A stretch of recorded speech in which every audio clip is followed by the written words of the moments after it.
Ала защо тъй става, че уви остава без да се осъществи закономерно, сякаш че нарочно, не друга, а онази обич точно, която пази в спомена ни стар, най-мека нежност, най-упоен чар.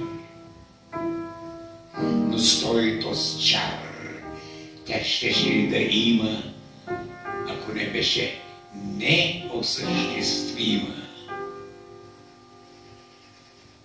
Той пак е електронният въпрос, пак тъй около неговата ос. Върти се тук нашата весела. Кажи, ако внимателно се гледа, не мислиш ли ти, стар диалектик, че почва се разделата в този миг, в който двойката се запознава, че все по-мъничко остава от любовта им, колкото те навлизат в нея.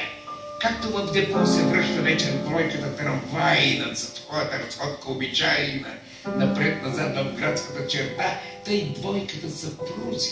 Вечерта завръщат се в къщи. Той му триса, тя ремарке. А пък когато триса, след някой празник, митинг или мач, назад цепе пътретато с плач и той наместо с него скарва се с нея и влизат си пращейки с тролея за утрешния ден да сбира мощ. Приятели трамваи,